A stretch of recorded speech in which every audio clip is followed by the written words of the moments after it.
Hola, mi nombre es Fabricio Mejía Madrid y esta es mi colaboración semanal para Sin embargo, que se llama En Llamas. 4 días de terror, narcobloqueos, ataques y 260 muertos. Tituló sus 8 columnas el diario Reforma el 14 de agosto. Sumar los homicidios dolosos entre el 9 y el 12 de agosto de las 32 entidades de la República y relacionarlas con las quemas de camiones y oxos en 7 municipios de 4 estados es una falacia. La idea era sostener, como encabezó Excelsior su portada, que México está en llamas. Gritar fuego en un cine cuando no hay incendio alguno es por definición el peor uso de la libertad de expresión. Pero eso ocurrió. Sobre las causas de esta incineración de la patria, de inmediato aparecieron dos especulaciones en los medios que no podrían coexistir. Uno, que había fallado la estrategia de seguridad y que los narcos se preparaban para la toma del Palacio Nacional. O dos, que la misma orden de desestabilizar el país había salido de Palacio Nacional para justificar la reforma a la Guardia Nacional. No se organizaron bien los narcólogos y generaron un cortocircuito entre sus argumentos. O el gobierno había perdido el control, o tenía tanto control que había orquestado la apariencia de una pérdida de control. Existió un tercer grupo, el que llamó a las acciones de quema de vehículos y tienditas terrorismo. En vez de verificar qué había ocurrido en la estrategia de pacificación en el último mes, los medios corporativos se abandonaron al caudal de la histeria.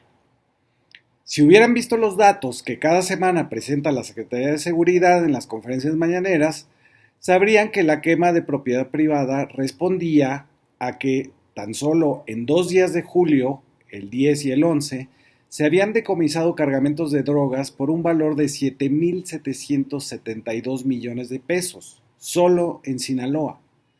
Repito la cifra, 7.000 millones o 350 millones de dólares. Es decir, se confiscó en 2 días de julio el equivalente a lo que cuesta construir 2 hospitales públicos de especialidades. Los medios que se entregaron a las lamentaciones y a la aflicción tampoco relacionaron los incendios de autobuses con lo que también fue informado públicamente: la detención de 5 capos en una reunión en Jalisco, así como 9 de Guanajuato. Ahí empezó una reacción que luego se relacionó, quizás sin mucho sustento, con lo ocurrido en el penal de Ciudad Juárez y finalmente en Baja California. En lo que va del sexenio han sido detenidos y procesados 5.131 criminales, 278 del cártel Jalisco Nueva Generación, 151 de la familia michoacana, 148 del cártel de Sinaloa, 30 de los Caballeros Templarios, 24 del cártel del Golfo, 16 del nuevo cártel de Juárez, además de 343 feminicidas. En vez de tomar los datos de los decomisos y detenciones para tratar de explicarnos la reacción de los delincuentes, los medios reiteraron lo que nos habían repetido durante los primeros años del calderonato, hasta que aceptaron la mordaza que les impuso Genaro García Luna. La idea de que existe una guerra contra un enemigo nebuloso llamado crimen organizado y que debe tener algún resultado, aunque nunca se han preguntado cuál. Calderón partió de una ficción, que autoridades y criminales estaban separados en bandos contrarios. Su secretario García Luna lo desmintió encabezando un cártel y sus tráficos. Luego Calderón argumentó que la guerra era para que la droga no llegue a tus hijos, cuando el consumo jamás ha sido el tema en México, sino las rutas de la circulación de lo ilícito hacia los Estados Unidos. Al final, Calderón se piensa a sí mismo todavía como alguien que existe por encima del bien y del mal y enarbola la necesidad que existía de haber masacrado en las calles, sin detención ni sentencias, a lo que puede llegar a superar los 200,000 mexicanos. La idea de que para que no haya violencia hay que matar pervive en los medios que aceptaban dinero a cambio de sus opiniones. Fue justo lo que repitieron esta semana. Para que se sienta el orden debe de haber muertos. Con Calderón se permitió lo peor porque ni él mismo reconocía ya que era lo peor. Aceptó la crueldad como punto de partida. Eso mismo hicieron ahora los medios corporativos exigiendo que se tomaran medidas serias, es decir, que se respondiera con más cadáveres. Las dos especulaciones que hicieron cortocircuito, la de que el gobierno había sido rebasado por el crimen organizado o que era el propio gobierno el que había incendiado autobuses y tiendas, tienen algo en común, y es su absoluta ignorancia de lo que es el poder. Hay una confusión muy primaria en pensar que el poder es pura coerción, es decir, el uso de la fuerza y la violencia de la autoridad para que los demás le obedezcan. Cualquiera que haya estudiado cómo funciona el poder sabe que trabaja desde la libertad del otro. Cuando se tiene poder, no es necesario usar la represión, sino que se le convence a quien obedece que está tomando una decisión autónoma en ejercicio de sus libertades. El poder es señalar una dirección, darle un sentido a la autonomía. Recurrir a la violencia no es un signo de poder, sino de debilidad. Ahí donde hay represión de la autoridad, no vemos el poder, sino su fracaso. Si volvemos a la situación del crimen organizado, es este quien reacciona a unos decomisos cuantiosos y es el que demuestra debilidad.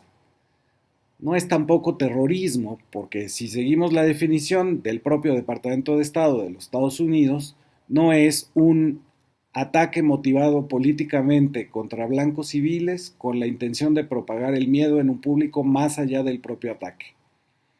A esta definición básica, algunos académicos, como Albert Jungmann, le añaden al terrorismo que los blancos de este no son los objetivos centrales y que son distintos del asesinato, el incendio, el daño a la propiedad privada, precisamente porque su propósito es político o religioso, es decir, ideológico. Nada de eso se dio en los ataques de Jalisco, Guanajuato, Chihuahua y Baja California. Ni siquiera hubo un autor que se reivindicara como tal, mucho menos que expusiera una razón para la destrucción.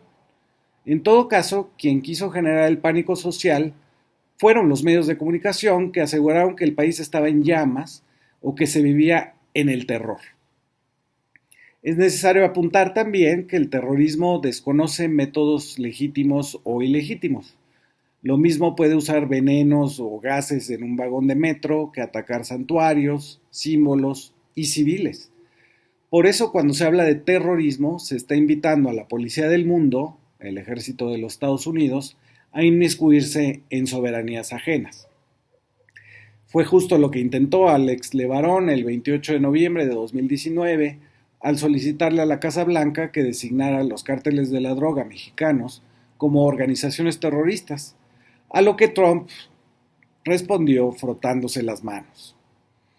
Decir que hubo actos de terrorismo la semana pasada sería faltar a la propia definición del Departamento de Estado. Hay algo más sobre esto. La crisis de muertes por sobredosis en los Estados Unidos no es responsabilidad de ningún cultivo que provenga ni de México, ni de Colombia, ni de ningún otro país latinoamericano. Es culpa de una farmacéutica, Purdue Pharma, y del propio organismo de autorización de drogas y alimentos en Estados Unidos, la FDA. Ambos le aseguraron al público estadounidense que sus opioides sintéticos, como el Oxycontin, no eran adictivos. Esto sucedió desde mediados de la década de los 90, en 1996. Cuando finalmente se suspendió la venta legal de estos fármacos recetados hasta para torceduras y dolor de muelas, tenías millones de norteamericanos adictos al opio que se refugiaron primero en la heroína ilegal y más tarde en los sustitutos sintéticos como el fentanilo. Los precursores para fabricar el fentanilo provienen de Asia y en México se mezclan en laboratorios escondidos en las sierras, pero en un origen fue un delito de la farmacéutica que ganó $35,000 millones haciendo adictos a millones, emitiendo estudios falsos, mintiendo con una campaña de propaganda sobre el derecho a no tener dolor y convenciendo al doctor Curtis Wright del órgano regulador del gobierno de Estados Unidos, la FDA, de que les firmara la autorización en tiempo récord para luego ofrecerle un puesto directivo en la propia farmacéutica con un salario 3 veces mayor. Cuando después de una década de envenenar a los pacientes, la familia Sackler, dueña de Purdue Pharma, fue acusada, esta se defendió diciendo: "No somos el Chapo Guzmán, nosotros hicimos todo legal". Exigir ahora que se les denomine terroristas a los cárteles mexicanos es desconocer el origen legal y hasta institucional de la actual crisis de los opioides sintéticos, que según los estudios acabará por matar al final de esta década a 1,5 millones de norteamericanos y canadienses. Ahora unas palabras sobre el delirio de asegurar en los medios masivos de comunicación que fue el propio presidente Andrés Manuel el que incendió los camiones en Tijuana y los Oxxos en Juárez. La motivación, según sus propulsadores, sería el paso de la Guardia Nacional a terrenos de la Secretaría de la Defensa. La especulación estratosférica no considera que López Obrador no necesita generar una mayor aprobación hacia la Guardia Nacional, que fue votada por unanimidad en el Senado de la República en 2019, cuyo desempeño apoya el 80% de la población y que es la institución que cuenta con más efectivos que las propias policías estatales y municipales. Tampoco necesitaría de los incendios porque la oposición en el Congreso se autodecretó en moratoria legislativa, es decir, que ya no están trabajando para lo que fueron electos, aprobar leyes, sino para desecharlas sin siquiera leerlas. La medida que ha anunciado el propio presidente es un acuerdo del Ejecutivo para que el área militar pase a los militares y la civil, como la inteligencia financiera y la administración, quede en manos de civiles.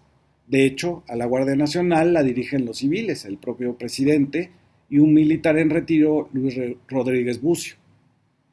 No se necesitaría encender ni un cerillo para hacer ese cambio posible. Por otra parte, se ignora por completo cómo trabaja la estrategia de pacificación en el país. No depende del presidente, sino del esfuerzo y tareas de 32 mesas estatales donde participan los gobernadores, sus fiscales, sus secretarios de seguridad pública, los comandantes de la zona militar y naval y de la Guardia Nacional.